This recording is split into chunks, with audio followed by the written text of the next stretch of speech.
What's going on, guys? This is Jiu-Jitsu-Boy98 coming to you with another series of matches. This time, I'm honored to fight Juutas1988, real cool guy, known in the PvP world for being a badass with a longsword.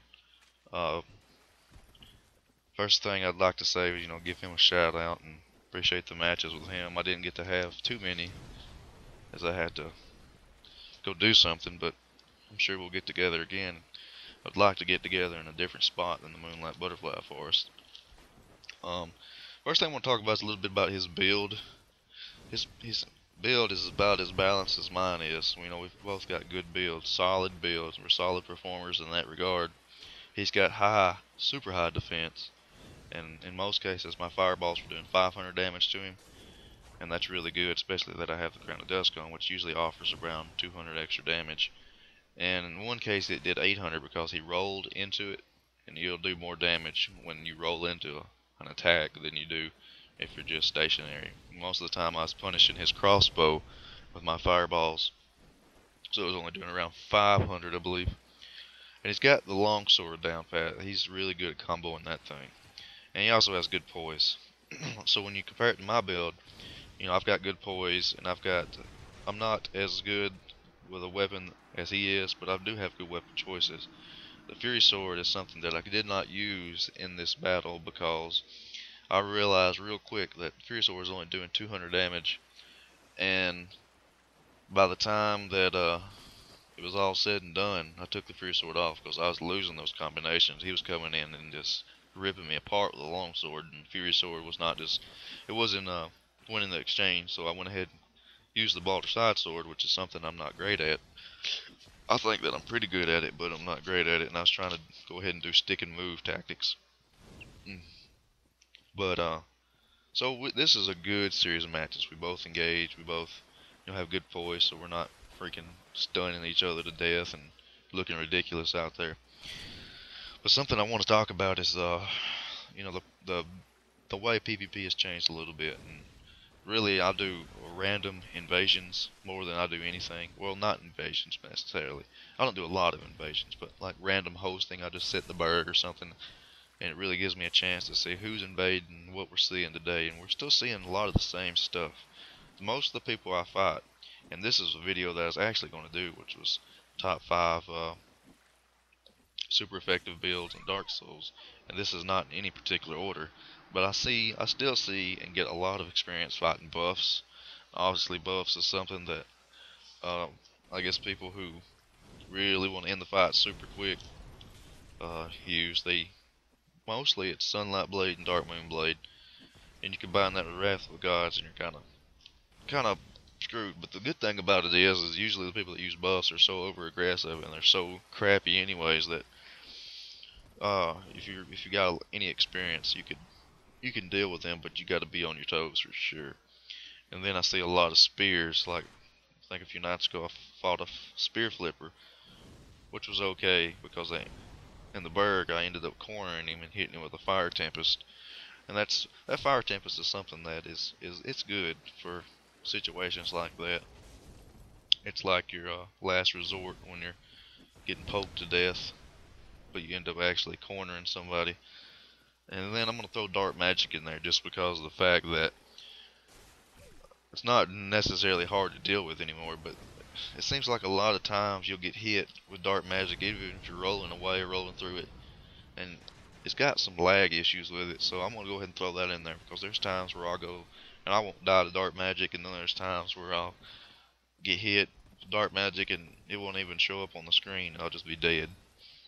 And then something that is really, a lot of the invasions I'm seeing today are quality builds, and they're 40-40 or 40-28. A lot of the times it's 40-40 because I'll just ask people, what build, how did you do that much damage? And they're just like, it's 40-40 build.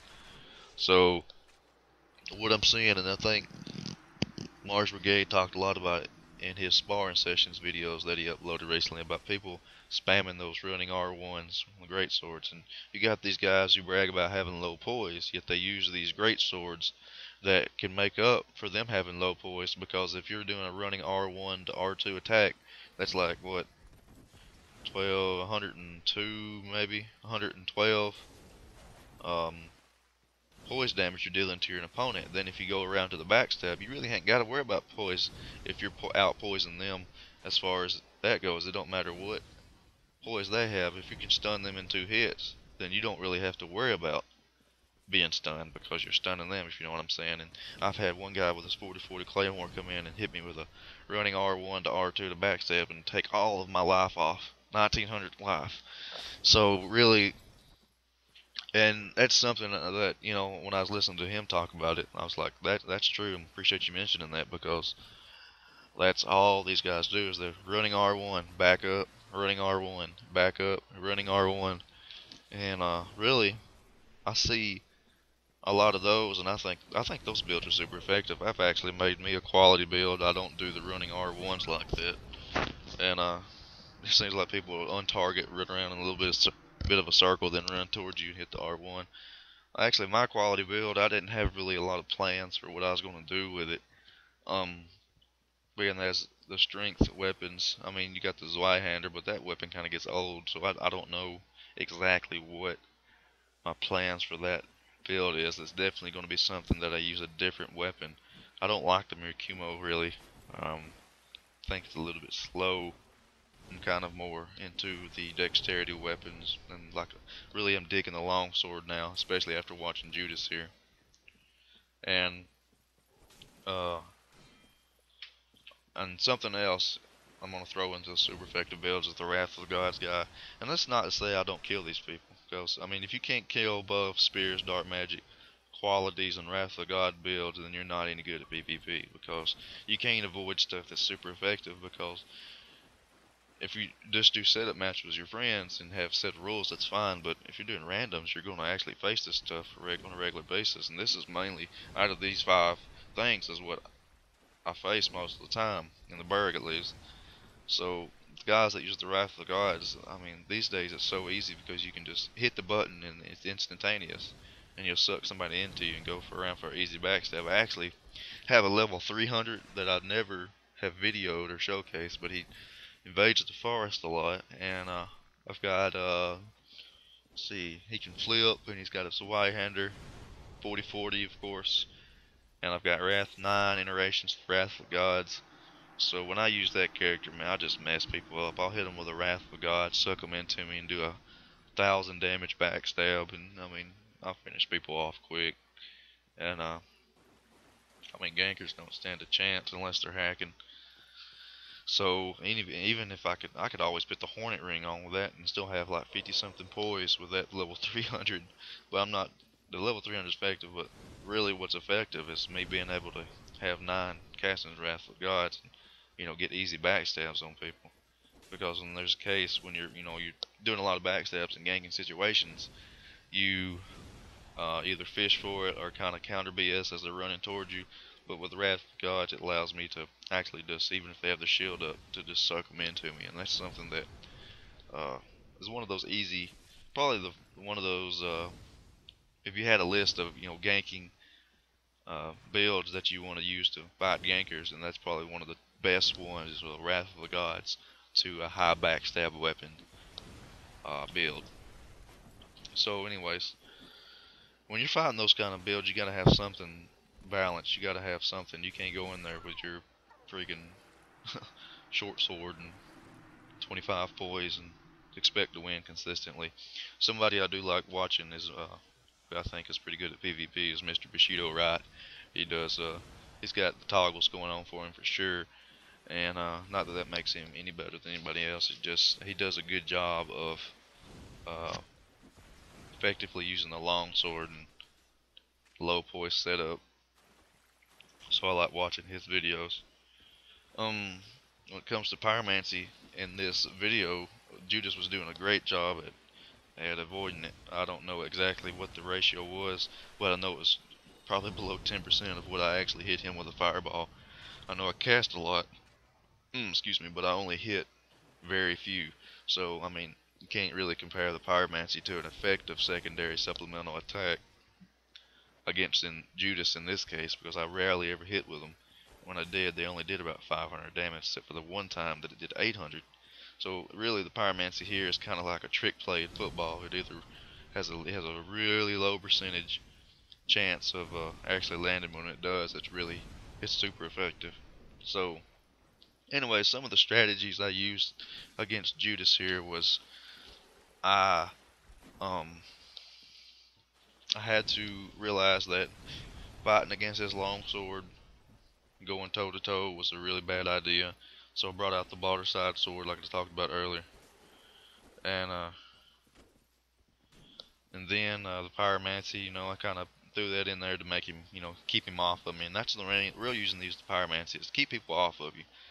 And I have fought people, that watch my videos and stuff, and they'll want a match, and y'all know what to expect if y'all face me. This is the build I'm going with, and this is the build I enjoy. But you can do it. I don't hardly ever get hit by pyromancies when I find another one, because you got to be cautious, because so a lot of times they're scared and they're running out on the flanks, and really but that didn't stop Judas from wanting to engage, and he did a good job of that. Um,